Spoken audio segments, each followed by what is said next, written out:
Corona महामारी से भारत की लड़ाई के बीच चीन द्वारा लद्दाख में किए गए अतिक्रमण और गलवान में हुए संघर्ष में सीमा की रक्षा करते हुए 20 भारतीय जवान वीर गति को प्राप्त हुए।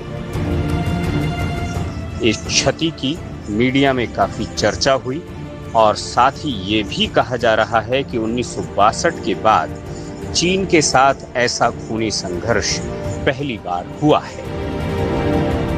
भारतीय सेना के शौर्य और पराक्रम और भारत के नेतृत्व की दृढ़ता सजगता पर कुछ लोग प्रश्न चिन्ह खड़े कर रहे हैं। ऐसे प्रश्न करने वालों का इतिहास खंगाला जाए तो याद आएगा कि ये सब वही लोग हैं जिन्होंने बीजेपी को केंद्र में आने से रोकने और नरेंद्र मोदी को हराने के लिए एड़ी चोटी का जोर लगा दिया था।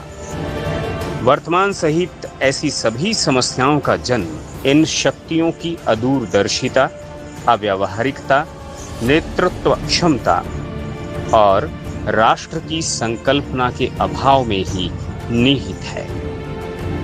शायद जिस प्रकार की दृढ़ता, साहस और संयम का परिचय भारत के शीर्ष नेतृत्व ने डोकलाम और अभी गलवान क्षेत्र में दिया है, ऐसा इसके पहले चीन के साथ कभी नहीं हुआ।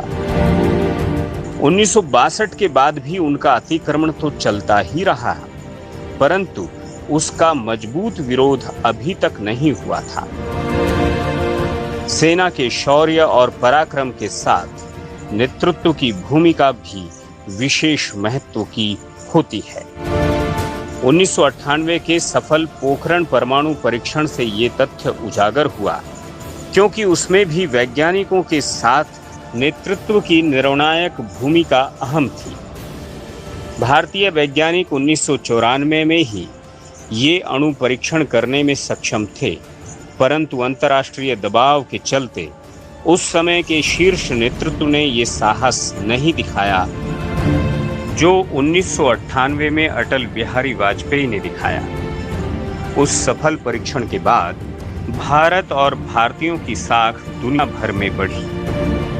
2014 से राष्ट्र विरोधी आतंकवादी गतिविधियों को लेकर पाकिस्तान के साथ और चीन के साथ भी भारत के रवैये में एक मूलभूत परिवर्तन दिखता है। उरी हवाई हमला, बालाकोट, डोकलाम, गलवान, कश्मीर में जारी पाक समर्थित आतंकवाद का सफल प्रतिरोध, इन सभी गतिविधियों से ये परिवर्तन स्पष्ट हुआ है।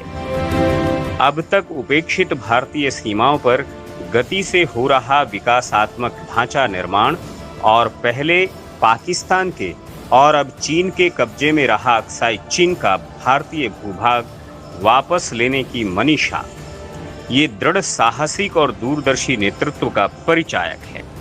चीन की बौखलाहट का यह भी कारण हो सकता है, अर्थात इससे भारत में ही राष्ट्र विरोधी गतिविधियों का समर्थन करने वाले कुछ तत्व असहज हो रहे हैं।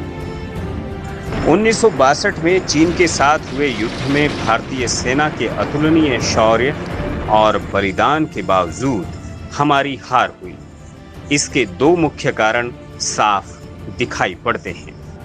पहला, उस समय के भारत के शीर्ष नेतृत्व में दूरदर्शिता का अभाव और दूसरा, युद्ध की बिल्कुल ही तैयारी न होना। चीन के विस्तारवादी स्वभाव से अवगत राष्ट्रीय स्वयंसेवक संघ के सरसंघचालक श्री गुरुजी और बाकी अनेक दूरदृष्टा नेताओं ने संकेत दिया था कि चीन को भाई भाई कहकर गले लगाते समय चीन से धोखा मिल सकता है।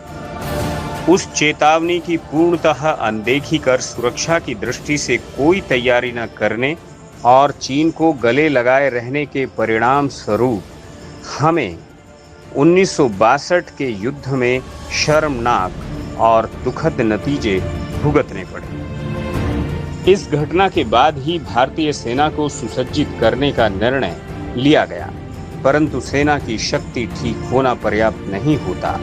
राजकीय नेतृत्व की परिपक्वता और दृढ़ता अत्यंत आवश्यक है।